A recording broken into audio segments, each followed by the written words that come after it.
What's up, man? What's up? Nah, shit, bro. How you been? Man, hey, been chilling like a villain. Hey, man, we're going to catch up on this week, see what's going on, and talk about some training that's coming up as we roll into the APO Nationals is creeping up. So it's the biggest John. Well, one arm's big. Little dive. Right. And it's a push away show. Pushing weight.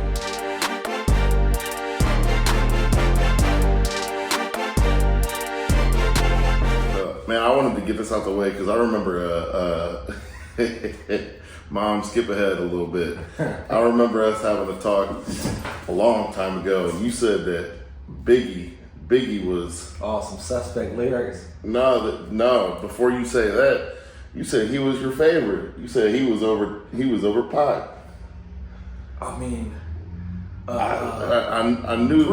Previous conversations, hey, a lot of things have been coming out in the rap industry lately. A lot of things have been coming out in the rap industry, so, you know. Listen, man, I knew something was up when you pulled up that one day. You had them lines down. She looked so good. I suck on her daddy's dick.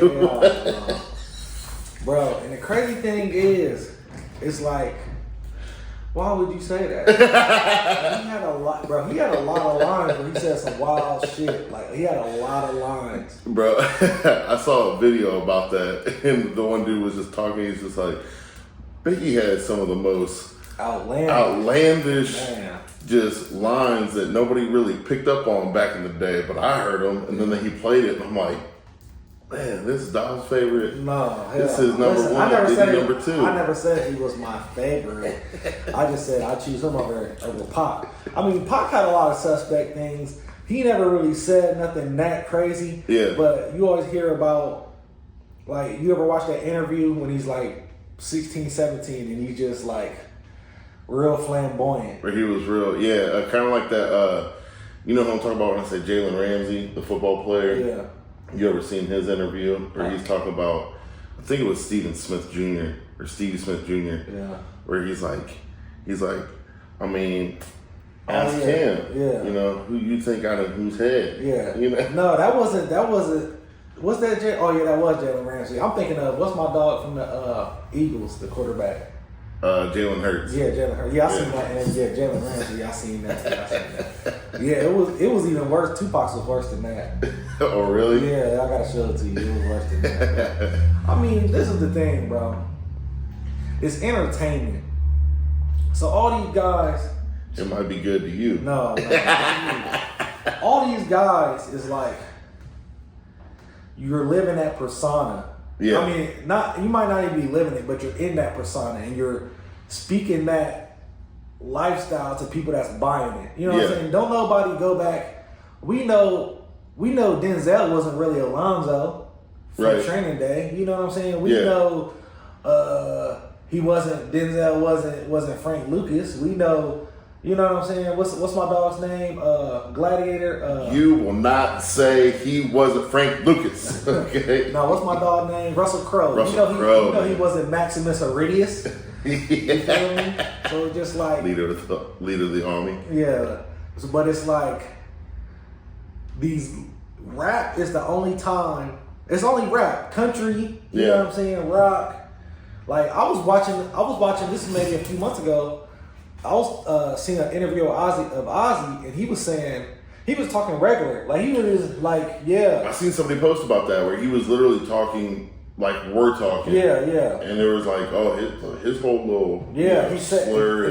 he said, whatever his name is like Robert, whatever his name is. I can't remember his name.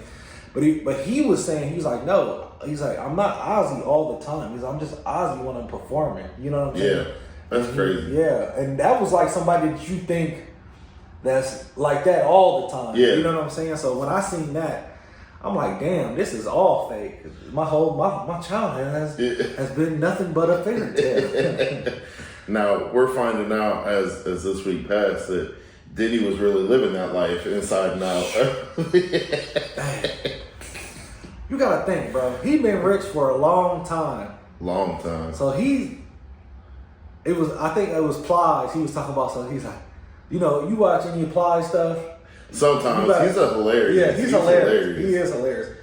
He was like, I think you sent me one of his videos. Yeah, he was like, man, this whole time I thought I was a freak.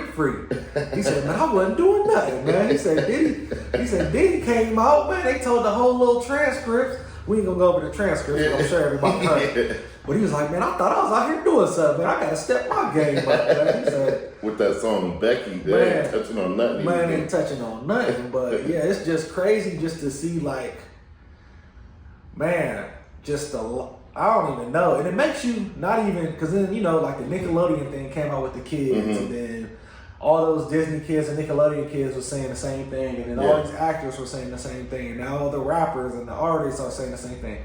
So it's like, dang, I mean, what person didn't want to become famous at one point in time? Right. But it kind of scares you. It's like, man, is that what you got to do? Yeah. You know what I'm saying? Yeah, there's a point where, you know, I'm cool on the money. Yeah. Did you hear about that rapper that was living in the toolbox? Living in the toolbox? Yeah, his name was Plies. Chill out. Now, we're talking about celebrities. There was some violence. There was some. Tory Lanez. Yeah, he got stabbed, and then there was she got stabbed in the face with a fork. She played on Sweet Home Alabama. Reese Witherspoon? No, with her fork. Oh, chill out. Okay, no. Yeah, Tory Lanez. I think Tory Lanez is about to get out. I don't know. Because why, fam, if you was facing all them years, I would have been and told that part. Well, but I guess that dude, the bodyguard, said that he was under an NDA. That's why he didn't speak up about it. And then he got out from under the NDA as the bodyguard. And then Tory got stabbed, and he's like, it was my guilty conscience that was like, man, this dude's about to sit, maybe die in prison. And I got the answers. Man. I mean, that corroborates with somebody else's account, like another witness account. Well, I remember them Ben saying that, like, when all this happened, they said that old girl shot her. Yeah, that's what I'm saying. I remember hearing that a minute ago. I think he's gonna get out. I think there's enough. Somebody else, who was it? I want to say it was actually it was Kanye. Ye. He has a petition going around to have Governor Newsom. I seen it. When I seen it not too long, I think it was like the day after. He already had like 100 and something thousand. I've seen like 163,000 or something like that. When I seen it, I think it was like 101. Yeah, I definitely think he's going to get out. Just on, I mean, two witnesses, at what point? And I know the judicial system in the country is screwed. Like it's effed up. No doubt. So, I mean, how many more witness accounts do you need to let somebody go and look at the trial again? Yeah, I mean, like I said, why wouldn't he have just said that in the first place? I don't care who you're trying to hide. Fam, I'm not about to go do no goddamn 10 years for this girl. Well, no, it was the bodyguard. It was the bodyguard that said that he was under that NDA and said that he couldn't. Yeah, but I'm talking about Tory Lanez, like. Well, I thought he said he didn't do it. Maybe I didn't follow. No, I'm saying Tory Lanez said he didn't do it, but he didn't tell who did do it. Oh, see, I didn't know that. Yeah. Oh, okay, he was trying to stay street. Yeah. And okay. And that's the thing. It's like, I don't know.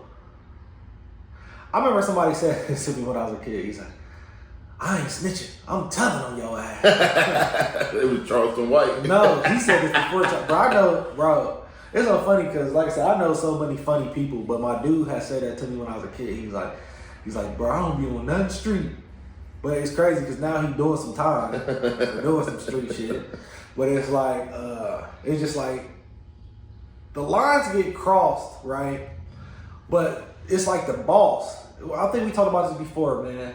The boss make the rules so he don't get in trouble. Yeah. So the first big boss like, yeah, we don't tell. But then you watch and all the mob bosses tell.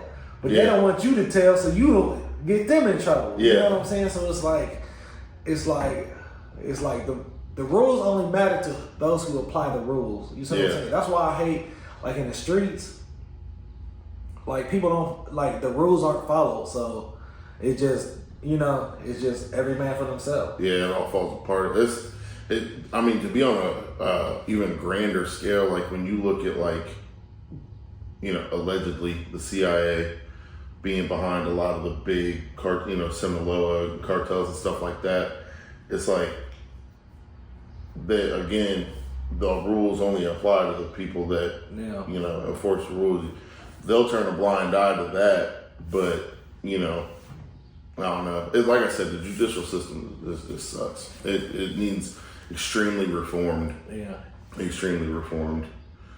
But speaking of reform, I seen Uncle Donnie got China to back down. I saw that. I saw he got China to back down, and then I just seen a video. I haven't done no research on it, but I had just seen a video where he opened up trade to Syria. Now, I guess this was a big thing. Like, he didn't even ask the UN about it. He didn't even ask. Like, he just went and shook hands and was like, "We're gonna open up trade with you," and it's supposed to like tremendously drop our oil prices per barrel.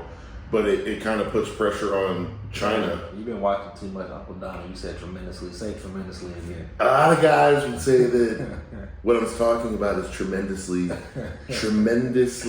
great. They are. But I guess it was also to put some pressure expeditiously on China, because it's like, okay, if you don't want to play ball, then we'll play ball with a different country. You know what I mean?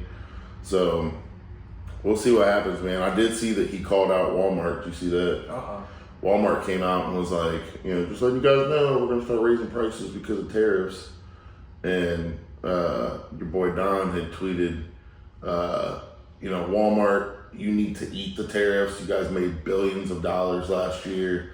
I swear. So I was just telling my girl, like, when all the tariff things came out, I'm like, watch everybody try to use these tariffs to up the prices on everything. Because it was like COVID. When COVID happened, the prices went up on everything. It was like, bro, the shit is already over here, goddammit. It's sitting. Yeah. It's literally, that's one of the things that, so I'm in sales, right? And that's for the last 3 weeks, I've been calling people because I had an antenna go up $32 in the span of 6 hours. Damn. Like, priced it out to a customer at $9.24. They called me back at 3 and was like, yeah, I need 2 of those instead of 1. Went back to change the quantity. Boom, it went from $50 to $82. Damn. And I'm like, what the hell? So I call up a company and I'm like, hey, I think your website's messed up. And they're like, nope, that's the price. Everything's going up because of the tariffs. And I'm like, I already know you guys have 1,000 of these sitting, in a warehouse. Now you're just trying to be greedy. Yeah. But that's what we're selling on right now is, hey, stuff's about to go up. You need to buy now before it gets worse. Yeah. But they don't need to. You're 100% right. Yeah. It's a scare tactic that everybody above us is using. Yeah. You know what I mean? And it's crazy. It don't help nobody. It ain't helping nobody. Yeah. Yeah, I told her that, like, when I said, watch all these companies use this tariff to up their prices. And then you see everything went from 100% to everything dropped down. You know what I'm saying? Like, yep. But it's like, when it comes out, like I said, bro, it's all scare tactics, it's all business. But then the bad part about it is the wages don't go up. Yeah. So it's like, we're in a process right now of selling our house and buying a new house. So it's like, the value of my house is double what I paid for it, which is great. But the prices of houses is up. So the houses that were free, when I was looking for my house, like all the houses was decent, was like 400, you know what I'm saying? High threes, 400, 500. Now, the houses that was 400, 500, they're 600, 700. Yep. The houses like that I was able to get the first time, like in the 2 range, now they're 3s, you know what I'm saying? Like right now we're looking for we're in the 5s, 6s, and it's like, I mean, you're basically getting the same houses that I could have got 2 years ago because now the prices went up, you know what I'm saying? So it's like, you're still getting the same house. So we're back and forth on just building. You know what I'm saying? Because it's like, might as well spend that much. Yeah, might as well spend that much. Might as well just get some land. But now the land is up. Yep. Before, acres was like, I want to say like 20,000, 15,000 an acre. Now they're like 50,000 an acre. Like I was looking at some land and like 3 acres for like 150,000, 6 acres for 300,000. Like, man. Yeah. Bro, I bought my house 9 years ago and I paid $98 for it. And I was looking that house a few months ago. About $250 right now. Pretty close. Yeah. Pretty close. And I'm like, ain't no way. Yeah. Like, it's a 2-bedroom, 1-bath, 1,000 square foot spot. Yeah. You know what I mean? So of course, when I initially saw the estimate on it, my thought was like, man, I think I only had like 70-some thousand to pay it off. Yeah. You know, I'm like, shit, I'll pocket it. You're not going to get a new house. Exactly. I'm like, I'll pocket it, and then I'm like, and then what? Yeah. So paying $200 for a $98,000 house again. Yeah. Exactly. What's the point? Exactly. So our house was $139 when we bought it. Had the realtor come, he was like, man, $270 easy. But it's like, okay, we make some money, but then I have to, like you just said, now I'm gonna spend $500,000 for a $300,000 house. You know what I'm saying? And gotta have 20% down. You see what I'm saying? So it's like, so that's our predicament right now. And it's like, man, we want to build, but then the land is high. Then you gotta wait 9 months for your house to get built. Then you gotta, like, where we gonna live at? You know what I'm saying? Rent, spend $1,300 a month time, just say 10 months. Bro, I got you. Y'all come on. Yeah. Family, y'all building a whole. we redoing the basement for y'all, okay? We knew that you can come on in. Yeah, so it's just like, man, it's like. Yeah. I'm hoping that's one of my biggest things is I'm hoping that obviously the price of living comes down, but the housing market comes down because I obviously already used my first time home buyers FHA loan. Well, they say you can use them again. They say it's just called a first time home buyer loan, but you can use them. I think you were telling me about that. Yeah. I'm gonna have to look into that because my girls never bought one. Yeah. And I've always believed in buying property is one of the things that, like, you know, it's good assets. Yeah. So I told her, I was like, I want, before we get married, I want you to buy a spot that we can rent out, but at this rate, it's the price, like I said, prices are too high unless you find a house that's halfway burnt down and you redoing the damn thing. They're still gonna charge you 50 cents. Prices is crazy right now. I'm looking across the street. Gas ain't too bad still. That's the one thing that's kind of stayed steady. Bro, I don't even look at gas prices. I don't look at gas prices either because what am I going to do? Yeah. You got to get gas. I haven't looked at gas prices in years. It's just, like you said, you got to get gas. Now, like on the highway or something, like I always notice, like Delaware is always a little bit cheaper. And then I always find like super rural towns. Like when I'm like driving like long distances and you might go through like a state route or something like that. They're up. No, I always find they're cheaper. You think they're cheaper? Yeah. I guess I've never, like I said, I don't pay attention too much. I guess I would just assume that they would be higher because it's like gotcha. Like where else you gonna go, baby? See, that's sometimes like it depends on the area. You know what I'm saying? I feel like it was like say you're going to Lake Erie and you're on Route 4. You know what I'm saying? I feel like the closer you get into towns, like bigger cities, they're higher. Yeah. And then like when they're like super in the middle of nowhere, I feel like they're cheaper. But then I do know what you're saying. Like sometimes, like I feel like when they're right closest to towns, it's always. Yeah, it's like Leroux. I feel like in Leroux they can price their gas at whatever they want. Yeah. Because what you gonna do? What you gonna do? Go 15, 20 miles into town and get you some cheaper gas? Yeah. No sir. Yeah. But I think as you go further south too, gas prices get cheaper. I feel that too. Like state to state, my girl just told me today we got 25 days until we go down to Tennessee. And have you ever, she wants to stop at Buc-ee's. We're going past a Buc-ee's on the way. You know what a Buc-ee's is? Yeah, I know the Buc-ee's. Come on, man. I'm a truck driver. You ever been to one? I think. Where was I at? And we stopped at a Buc-ee's. Proud. Never mind. I can't. Proud Buc-ee's goer. Chill out. Had a T-shirt. Yeah, no. Yeah, well, I think it was me and Diesel. We was somewhere. Cause one time, like the truck broke down. He drove to Indianapolis. It's funny. I always used to call it Indianapolis, but like Indianapolis. And then the truck broke down in Indianapolis, and he had another load in St. Louis. Like after Indianapolis, so I had to go get him from Indianapolis, and we had to go to St. Louis, and then we came back to Indianapolis trying to get my truck because I brought it was our box truck. So I took my hot shot. I had the 40-foot hot shot, so I took the hot shot to Indianapolis, and we was going to try to load it, but we couldn't get it. So we was like, forget it, let's just go to St. Louis, and we'll drop it off, and then we'll come back to Indianapolis and get the truck. We'll just load it on there and bring it back. And bro, we couldn't get it started, and then you're not about to push a box truck. No, I probably could. Listen, you ain't about to push you ain't about to push a box truck on the back of a trailer.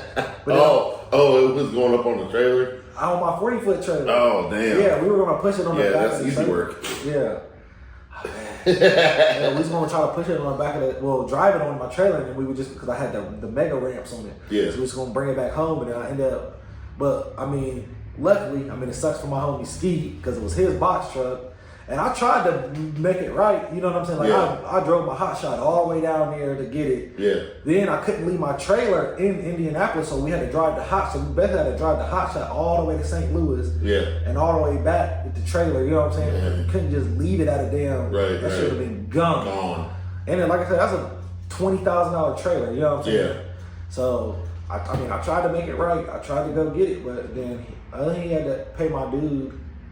It wasn't too bad. I think he paid him like $300-$400. Yeah. It wasn't too bad. Yeah. My dude usually gives him good prices to tow, but it's just like I tried to go get it. You feel me? Yeah, you can't leave it in Indianapolis, man. You know, up there. The Indianimals. There's some Indianimals. You knew it was coming. There's some Indianimals up there.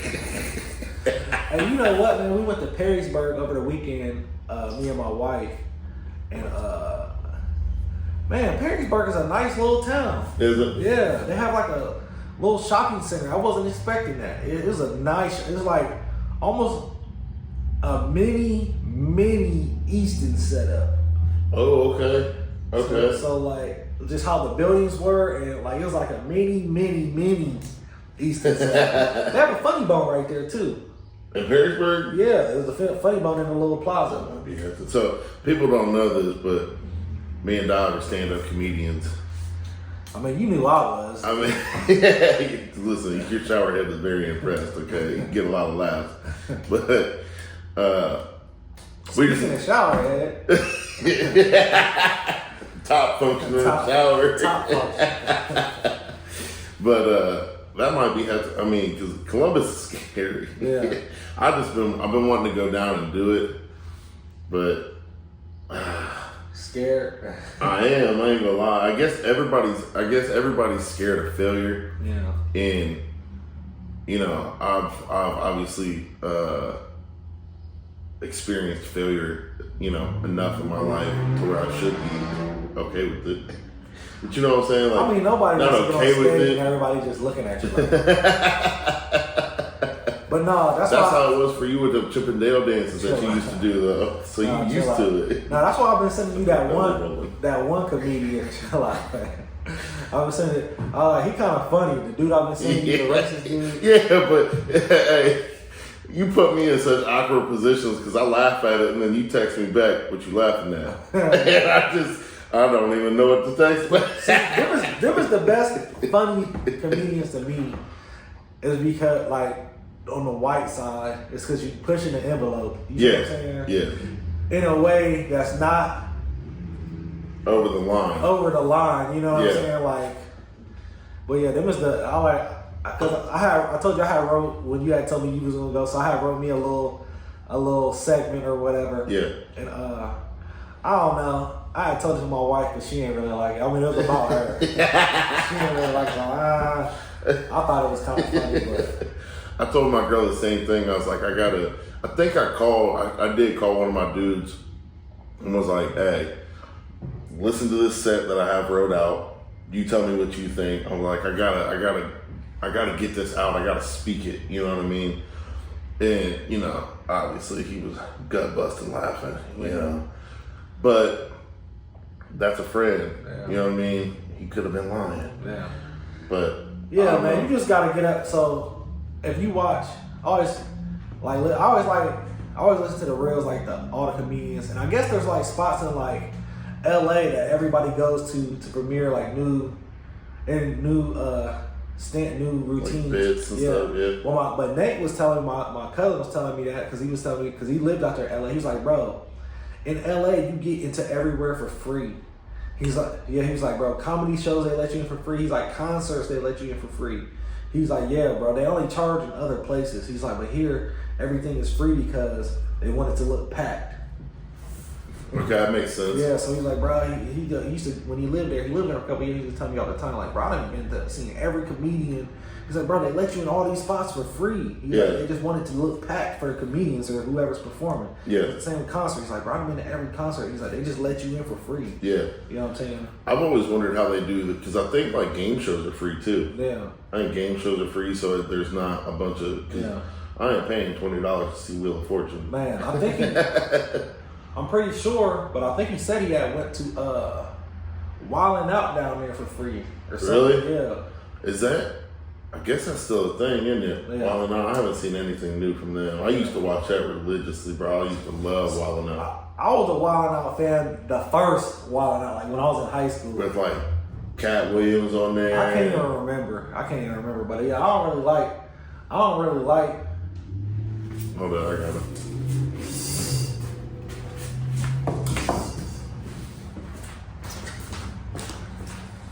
You want to sit? What's the password? Would y'all shoot it? Yeah. Hip hop, just stop it, bro. Oh shit, my bad. No, you're good. Where's Kingston at? Yeah.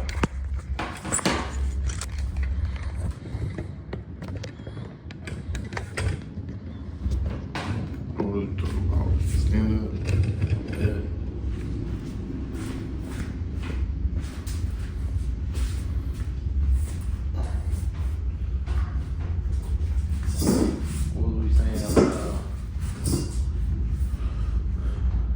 Basically, I'm hilarious. Something like Sorry that. about the interruption. Something like that. Something about me being hilarious. I don't know. But, yeah, no, we need to get down there and just do I'll go to Perrysburg or Columbus. I don't know. It's just scary. Yeah, so I told you I was going, but then I thought I was like, yeah, nah. I kind of like the more skit route. Yeah. On the social media skit route. I see that's how a lot of people got on, and then they're turning to. You know who's kind of funny to me is a dude. You hit the Bubba Dub. Uh-uh. So you probably seen him, but just ain't realize that's who he was. I'll send you some of his stuff, but he's like hilarious. I guess he got signed to your boy Uncle Shay Shay to his like little network. So he's been signed to him for a little while. He has his own little podcast on there. But yeah, it's called like the Bubba Dub Show, I think. Okay. He's hilarious though. You know what's funny is now I'm seeing like the people that was doing the skits. Like, you ever seen Lil Mo? He's a New York dude.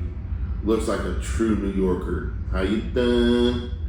Oh, white dude? Yeah, the Italian guy, cat. Yeah. Now he's doing stand up, but I'm seeing his stand up stuff, and it's just like I see a lot of the people that do skits. They do crowd work stand up because like they're able to be off the cuff. You know what I mean?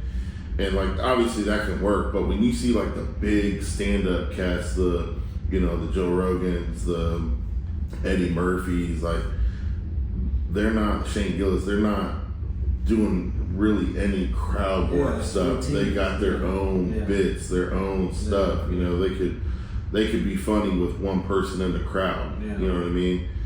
And that's what I want to. But I've heard Joe talk about it. I mean, I've heard Dave Chappelle talk about it, where Dave's like, I bombed out. He's like, I've bombed 100 times. You know what I mean? He's like, but the art of it is figuring out how to just keep going when there's even no. So this was like maybe a couple months ago. I was coming from somewhere. It was a distance too. Oh, okay, yeah, I think I was buying a car from somewhere, and I was driving back, and I don't know what made me just listen to like some Dave Chappelle stand up in the car. But it was, it was a couple of years ago when they awarded him something. Yeah, Mark Twain. Okay. He got the Mark Twain Award. And he was just up there talking about it. And Dave Chappelle, like, he's serious, and then he can turn his seriousness into a joke. Like, it's all leading to something. Yeah. And that's what he was like, I never really thought about it like that, but it was just like the art. That's what all he kept talking about was like the art of comedy and like the art that we're doing, and that's what the whole theme of his speech was about, the art and the love of the art. Because it was like he said he had been doing stand-ups since he was like 14. Yeah, he said he was super young. Yeah, like a teenager, and his mom used to take him to the comedy clubs and stuff. Eddie Murphy did the same thing. He said that he was super young doing stand-up, and he was like, my mom would take me, and he's like, I didn't have anything to talk about because I was 14, so I was just talking about taking shits. Yeah. It's like, that's all I knew in life was taking shits. But that Christian comedian that we went to, Tim Hawkins, he said at the end of it, he's like, anybody can do what I do, all I do is live life, take notes, talk about it. Yeah. And I'm like, man, that's a good way of putting it. Yeah. You just live life, because there's so much funny stuff that happens in our life. Like, I don't know if it would be funny to other people, but like the Tate story that I told you where he was like, Dad, I need a white t-shirt for tie-dye day tomorrow. I'm like, bro, it's 9 o'clock. Like, seriously? And he's like, yeah. Well, I'll pay for it if you just bump me a ride. Yeah. Like, it's a time that was hilarious to me. Like I tell other people, that's hilarious. Yeah. But is that going to be funny to like 20, 30, 40 people that don't know my son? Yeah. You know what I'm saying? So, I don't know. I have a whole note in my phone that I think would take 5 minutes, because that's what like open mics are, is 5 minutes long. But I also think that, because I watch Kill Tony every week. You ever get to watch any Kill Tony? Bro, and you know what it is though, right? Is it when they're all up on stage? Yeah, they got a panel, it's Brian Redband and then Tony Hinchcliffe, and then he brings out 2 other comedians or something, or a celebrity, and then they just bring up bucket pools. Like, they have in-betweener people that come up every week, but people that have 200 plus people a night put their name in that bucket. He just randomly draws them, they get 1 minute, and then they do an interview after. And that's what I'm afraid of, like getting up there and being like, okay, I got a minute. And like either rushing through my set and then looking down at the clock and being like, shit, I got nothing to talk about for another 3 minutes. Man. Yeah, you know what I mean? Yeah, so the bit I had wrote, right, I thought it was pretty funny, is about when I first got married. And I was telling about how, I was like, when I first got married, because I was the first to do everything in like my little friend group. Yeah. So when I was the first to get married, I was 23. And then my other homies, they just had got their first bachelor pad. And I'm like, why would y'all wait for me to get married for y'all to get a bachelor pad? And I remember I went over there, I had helped them move in. And I'm like, dang, it's just a big old crib. They were playing the game. Got some smoke over here, got some drinks over here. Like, they just over here kicking. Yeah. And I was like, man, I found every excuse to go over there. And then my daughter had a pageant one weekend. So I was like, man, I'm about to go over there and kick it. And I went over there and I was just thinking like, oh man, we about to have all types of fun. And I went over there and, we chilling, playing the game, smoking. And I'm like, dang, we were smoking, so what y'all got to eat? I go to the refrigerator, ain't nothing in the refrigerator, like, because they lived over there on Wilson, right by Certified. Yeah. So I was like, yeah, bro, we just go over there and grab like hot dogs and nachos and stuff. So I'm like, damn. And I walk all the way to the store to get some food. So walked over to the store, whatever, came back, we chilling. And then I forgot to get something to drink. So I'm like, damn, y'all ain't got no drinks here? Like, no, you gotta go back to the store. Went back to the store, came back, and we chilling, like all night, just chilling. And it had me start thinking, then I started thinking like, it was kind of nasty over here. They don't be over there cleaning. And then through that night, it made me realize, like, at first I was like, dang, I done got married, and now they over here kicking it. And then after just kicking it with them the whole night, I made me go like, damn, I love being married. I'm like, I got food, my house clean, my laundry clean. Like, open up my refrigerator. Like, they ain't even got cable over here. Like, throwing DVDs to the PS4. Like, and it was just like, that was the whole premise of my thing. Was just like, I went into it like, damn, I done got married over here kicking it. And then after the end, I was like, damn, I feel bad for them. They ain't even got nothing. They need to get a wife. Yeah, they need to get a wife. They over here living savage like a caveman. The one that I had was, I was with this chick, and after so long, I guess she got too comfortable, man. We got into a fight, and she hit me. Yeah. Right? Now, I was always raised to never hit women. Yeah. But I was talking to this old head one time, and he told me that, he was in a situation where he was together with his wife, and she would hit him. He put up with it for years. So when I was living with that girl, I remember him telling me that, if a woman hits you, she is stepping into that ring with you. She should know the power that you have and what you're capable of. And that really stuck with me. Damn. So like the next time that I went home and that girl hit me, I remember what he said. Man, I beat the hell out of my mom that night. I swear to God. Sorry, Mom. That was one of mine that I had wrote down. And I was like, I'm like, man, I gotta, that was what, 30 seconds? I'm like, I gotta spread that out somehow. Yeah. You know what I mean? Like, because I got that and, a bunch of others, but how long, am I gonna get nervous and speed through it? Yeah. See, that story I wrote, it's a long story. I haven't wrote it out. It's probably about, if I sat there and told it, it's probably about 5 minutes. And that's the thing too, is just going over it so many times so you know what I'm saying? So you remember it and remember it and remember it. And I think you also gotta worry about like applause breaks in hopes that you get applause breaks. That too, like, and not letting that turn into a routine. So if you do get applause or you get some laughs, you know to pick back up. And you don't lose your spot. Because I always think about like the battle raps, how they battle rap now. Yeah. Like when you watch those and then they stop because everybody, Yeah.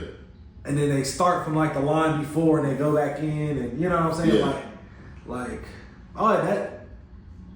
I've never done it, but just I can appreciate the time it takes.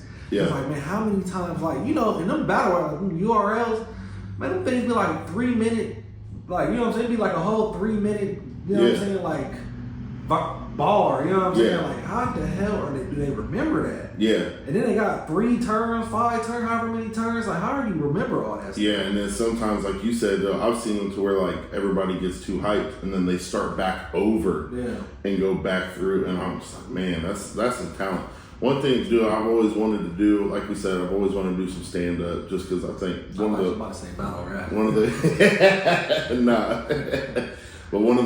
the greatest feelings I feel like as a human being is making other people laugh and making them, happy, So I've always wanted to do that, but I think one of my dream jobs, bro, would to be a DJ. I told you. I know music. I told you so. Me and Mike used to DJ. That was like my first gig. Yeah. And we used to DJ at, we had got this gig DJing for Phi Kappa Theta, Ohio State main campus on 17th. Okay, I know where you're at. And bro, they treated us like celebrities, bro. that was for we had did some parties and stuff before, but those were like the biggest, you know what I'm saying? Like, bro, imagine a frat house, wall to wall, can't even get in there. Yeah. Like, they're at the door, there's a list. Yeah. You can't even get in here. Who do you know here? Yeah. And it was like, they told us, because that was like all white frat, you know what I'm saying? Mm-hmm. So they told us, like, hey, y'all got 10 people, but nobody else, you know what I'm saying? Like, so we had, you know what I'm saying, had like tell people to come, whatever. But it was like, bro, they had like a big old DJ booth like above the floor. Yeah. And it was like whatever we needed, they brought it to us, and it was like, bro, that was the best time, bro. That was like the best time. See, I just absolutely love music.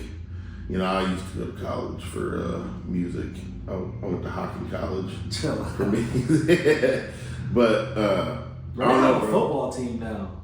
Hocking has a football team? Really? Yeah.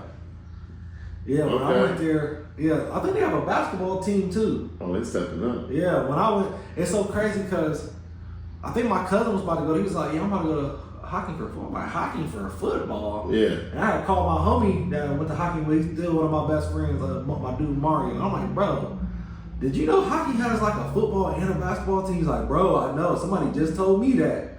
And then this was maybe a few years ago, maybe 5 years ago. But just like this weekend, I was somewhere and seeing it said hockey, whatever the name of their team. Yeah. Dang. And I'm like, what the heck? That's not a big school. They must be expanding. Yeah. You're gonna have to go to an alumni game. Chill out. We went down there, so we had got a cabin at Hocking Hills like a few years ago. And it was like 30 minutes from the school. So I just went down there and we showed the kids and then like where my dorm was at. And then I had lived, the second year I lived off campus and we had like a big old house. And I showed them that. And it's like that town, it kind of sucks now because you had to, what is it, 33. Yeah, so it's 33 goes through Hocking, Nelsonville. And you had to go through 33 to get to Athens and all that. But since I left, they built a bypass. Oh, okay. So you don't have to go. You have to actually get off the highway now to get there. Yeah, to get there. It is. I know it probably sucks, and they probably shut down some businesses because it was like you had to go through in Athens. You know, so everybody's going to Athens. You know what I'm saying? So you had to go through Nelsonville to go through to get to Athens. And I know it has to suck now because it's like I always think like on cars like the Route 66. Yeah. You know what I'm saying? You go to bypass now. You don't go through that town no more. You know what I'm saying? So I know it had to for the economy. It had to suck. Yeah. My one dude Jeff down at the doghouse. That's one of his things. I don't know if he's done it yet or he wants to do it, but he wants to do the Route 66. Like take it the whole way, and because at this point. Now it's like a historical thing, so they got all kinds of historical stops and stuff. I'm not that big of a driver. Like, I ain't. Bro, we just, like I said, we went to Perrysburg. It's an hour and 15 minutes away, and I almost fell asleep the whole way. Bro, we got Tennessee, which is 7 hours. Y'all driving? Yes, bro. Woo. I know. We got Tennessee, which is 7 hours. We'll leave Thursday. We'll get there. We're going to leave early Thursday. Get there Thursday. Leave Sunday, right? Get back Sunday. And then that Friday, we leave for Pennsylvania for Nationals. And then we'll be there like late Friday night.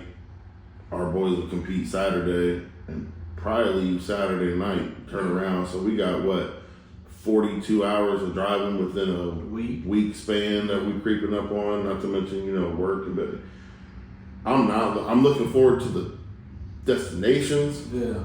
I'm not looking forward to the trip. Yeah. You know what I'm saying? I don't know. I used to be able to do that stuff. I drove all the way down to Mississippi. That was 12 hours. I think I was like 18 years old. And I had a little Honda Accord. I knew it was good. And I was like, I had some friends and family down in Mississippi. So I was like, I'm just going to go down and see y'all for one weekend. I was bouncing, so I didn't have to be back to work until like Thursday. So I left on a Sunday, drove 12 hours, wasn't a problem. I mean, just straight through, like didn't stop and sleep nowhere. Same thing on the way back. Now, nah. That 7 hours is gonna be the longest that you catch me driving again. I ain't doing that. If it's over 7 hours, I'm flying. So last year, I think it was last year. Yeah, it might have been last year. So I had to go I couldn't find nobody to take this load, so I had to go to New Jersey. It was like 12 hours there, 12 hours back. I drove it straight, 24 hours. Oh, dang. Yeah, I drove straight there. And then I was about to stop and take a nap. But I was like, damn. I had something to do. I had to be back. I had something to do, so I just drove straight back. So I did that. And then I had to load to, It's past his bedtime. Past my bedtime. Spartanburg, South Carolina. That's 10 hours there, 10 hours back. The first time, I went by myself. The second time, I took my homie Steve, and we did like half and half. And then the third time, I took my little brother, and I drove all the way there, straight there, 10 hours. And then he drove maybe 5 hours back. But it's so funny because, like, we was in my Sprinter van, or it was my cargo van, and Bro, we're driving. This is mountains. You driving through the mountains. You know what I'm saying? What's the mountains over there? Where was you headed? We was in South Carolina. So what's them the Smoky Mountains? Smoky's Tennessee, unless it goes all the way over. Yeah, it might have been the Smoky Mountains. Okay. But somewhere in Appalachia. Isn't that what it's called? Appalachian. Somewhere over there. Bro, he's going like 100. Cause I'm so tired, bro. I'm like tired. Yeah. I worked like a full day and then had to go drive because I couldn't find anybody to take the load. Yeah. But I just remember him hitting the brakes. I had my seatbelt on. And I kept doing this, like peeking out of one eye. Bro, I remember he hit the brakes so hard in these mountains, bro. I literally slid out my seatbelt and onto the floor. Like, no exaggeration, bro. I literally was like, hit the brakes so hard, I slid down. I'm like, what the hell? I'm like, hey, man, pull over, man. I got the rest of the way.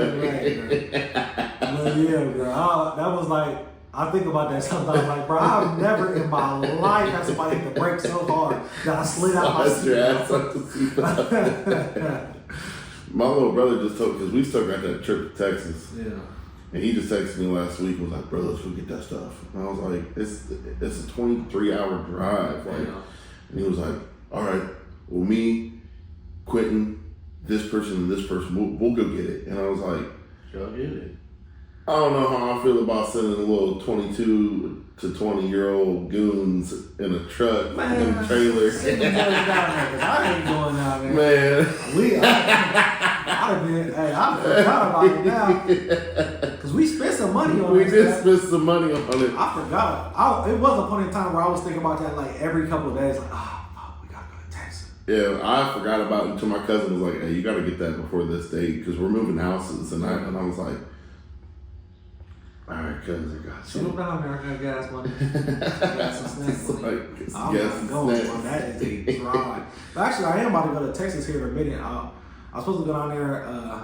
I want to take Kingston. I was going to go see Big Cuz down there. Oh, okay. And so I was like, I'm going to take Kingston. He's 16, about to be 16 now. You know what I'm saying? Let him travel with old dad. Yeah, that'd be cool. That would be cool. But like I was saying earlier, we got nationals coming up.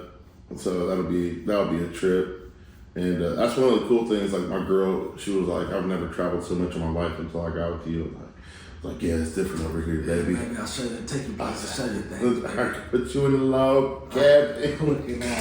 Nah, me and Kingston, I forgot about nationals, but Kingston will probably want to go. I ain't driving though. We might fly it out there. It's 7 hours, bro. Make Kingston drive. He can drive. Put him in the 750. Listen, he drove back from the doghouse meet. Did he? Yeah. Oh my. How was he? He ain't here. We can talk about it. He can. So I think that was his first highway. I think my wife had to drive to the outlet, but you know it's only 23 until you get to 36, 37, and it's, you know what I'm saying. That's pretty tame. Yeah. So we was on like 30 or 315, and you know what I'm saying, to 270. He ain't do bad. He was just riding like the right lane. He was like on, like I'm in the passenger seat. Yeah. If the white line is in the middle of my nose, God damn, boy. What you got going on? Hitting the rumble strip the whole way. Man, I'm like, bro, scoot over. So you got this whole lane, scoot over. But other than that, it wasn't bad. You know what I'm saying? Like, I was tired that day too. And it was cold outside. I was tired, so I was like, I'll let him drive. Yeah, it is, especially getting on to that 315, and then all where it interchanges and people are. Yeah. Columbus is crazy, man. I went down to Pickerington last week for my last checkup on my arm, and it was at 8:15 in Pickerington. So I was down there. I did not plan on the traffic because I didn't think about it. I didn't even think about it. Morning commute. And they're crazy, bro. I've never seen people try and hurry up to work as much in my life. Yeah. But like, because I had to merge onto a 70 East. So you know, like when you merge it onto 70 East, I think it's 70 East or 270 East. I'm sorry, 270 East, because then you got like right after you merge on, you can go 70 south or 70 north, you know, I'm talking about all the way to the right. And you got people from the far left lane trying to get 5 lanes over to the right lane, and we're trying to get 5 lanes over to the left lane. And I was like, man, y'all, this is ridiculous down here. And then you dodging potholes on top of it. I was like, yeah, I would hate to make this drive every morning for work. Yeah. So when I used to work in Columbus, we had the studio on Hudson. That's the hood up north. But I had to drive to Columbus every day, and it was just like, sometimes, this is before they built like that that underpass? Tunnel? Yeah, that tunnel on 23. So before, so that, when you get to that area, it used to be so congested. Yes, bro, it's terrible. Like, because I used to get down there at 9, I worked basically 9 to 5. And then sometime on the way home, like, oh my gosh, bro. But yeah, them building that was super smart. That, and then how they split up the 3 lanes of like 315 and then 270 west and 270 east. Yeah. Because there for the longest time, it was 1 lane and then it split off down the way. Yeah. And then you got everybody that's trying to go 3 separate ways in 1 lane. And you'd be sitting only thing 2 I hate miles about that back. 270 east and west split is like if you went like you can't get out of it now. Because they built you know what I'm saying? They built it up. The like divider. The divider. So it's like. Yeah. You screwed it. You committed. Once you commit.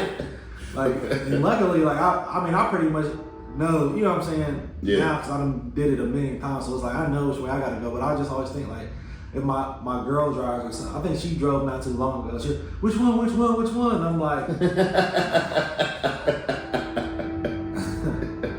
Female drivers. Man. But hey, to wrap it up here, man, I want to give a shout out to our young bull in the gym, Brendan Reber. He graduates today. So long story short, it was funny, we were trying to take his last high school max. He did 370 this week, which tied the record at Colonel Crawford. But he's like, I don't want to tie it. I want to wipe that dude's name off the board. I want 375. So he did 370. He missed 375 Wednesday. He got brought up last night, and he was like, I can try it again tomorrow. And I'm like, eat a big breakfast, relax, let's try it again. So we're in there, bro, and he's warming up, and kids started coming in caps and gowns. And he's like, oh yeah, we got to be out of here by like 1:30, 1:45 because kids are coming in for graduation. I was thinking like a walkthrough, right? Well, then 2 teachers walk in and they're like, you gotta go. And he's like, I'm almost done. Like, and she's like, kids are about to start coming in. He's like, yeah, give me like 10 more minutes. Well, then the SRO walked in and she's like, hey, such and such teacher told me that you guys need to, I was like, give me 10 minutes. Thankfully, I knew who the cop was. You know, it's not what you know, it's who you know. I was like, I'll give you a good deal on radios if you let us stay in 10 minutes.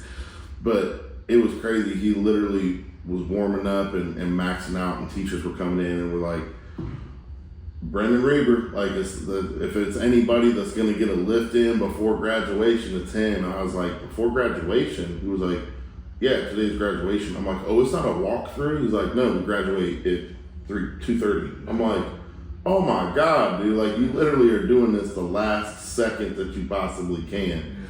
So he ended up getting 370 again. He didn't get 375, but still proud of him. Congratulations on everything, man. You got a bright future ahead of you. Now you ain't the young bull anymore. Now you one of us. Yeah. And Kingston's. I told him Friday. I said Kingston's coming for every single number you got in high school. Man. Yeah, Kingston, man. So he hasn't been there. He been missing days. I know because they've been having him sitting on the coach. They're trying to hire a new coach. So they've been having him sitting on that, and then he had the other day. He was like, he was like, Dad, I need you to take me on Thursday. I'm like, for what? You ain't even got listening. He's like, cause I've been missing so many. Like, I just need to work out. And then he was like, the Monday when he gets, cause this is his last week coming up. And he said he wants to go on a diet. He's trying to gain some more weight. Okay. So I was like, we'll just get a whole bunch of chicken. Yeah. Cause I'm trying to go on a diet too. So I'm like, I'm trying to get it down. He trying to get up. He trying to find what you about to lose. Man, what was that thing I sent you when he had Johnny? Oh yeah, Eddie Hall. Yeah. The fat transfer. Yeah. So yeah, I was like, that's cool. I was like, now he's starting to take it serious. You know what I'm saying? So that's cool to see him take it serious. And then like how I'm gonna reschedule my like the hit the road stuff, because that's really why I haven't been able to make like a team, because it's like, you know, we do that at 6 o'clock. Yeah. So it's like I just want to be able to get back in the routine, and you know what I'm saying. I was like, because I was lifting by myself, but it's not the same. Like, you're not pushing yourself the same. I was supposed to work out with Chris, and then I had some things going on. I know he's so serious now. Like, I'm not trying to slow him up, but if I did just have a partner to work out with, I would like it to be Chris again, because I know he's so serious. You know what I'm saying? So I saw him at a softball game this week. I said, "Is that pro card Chris?" Yeah. Yeah, I'm gonna get back in there with him, man, because like I said, we worked out for a good 6 months, 8 months together. You know what I'm saying?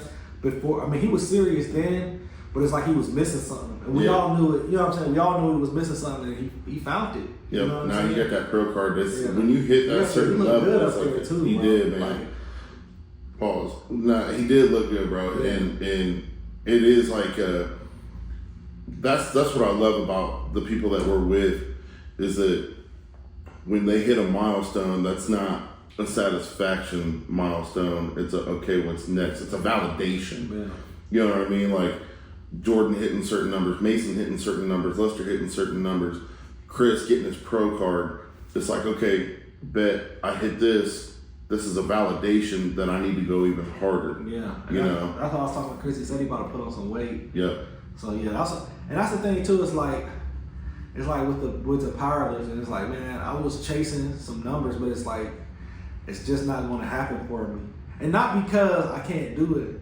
It's just because like with the Himalayations going on, the empathy. it's like, oh man, like that sucks, bro. Oh yeah, That sucks. And it's like anytime I start getting into them fives, you know what I'm saying? Yeah. I'm like deadlift and squat, and when I started getting to them fives, and I think I was like at like 6 something the last time I had jumped into a suit on a squat, and it was like, I think that's the last day I squatted. Yeah. It was like instantly right after that. You know what I'm saying? Yeah. So I'm like, man, I want to lift and I want to get back, but it's like, man, you got to figure out what the goal is and what the risk to ratio, risk to reward ratio is. Because that thing lasts for like months. Yeah, it doesn't just go away. Like you still feel that for at least a few months, and that's if you stop. And if you keep going, it just doesn't go away. Nah, I don't blame you whatsoever. So it's like I want to get back in there, but it's like I like pushing myself with the team, but it's like you can't hold back because you know what you're capable of. You know what I'm saying? And being with the crew is even if I would be like, you know, hey, you can, instead of doing doubles, you're gonna do fives, and we're just gonna stick it that way. Well, then you see, buddy over here doing this, and you're like, hold on. So that's I ain't gonna be the first one to go. Go ahead and throw that other plate.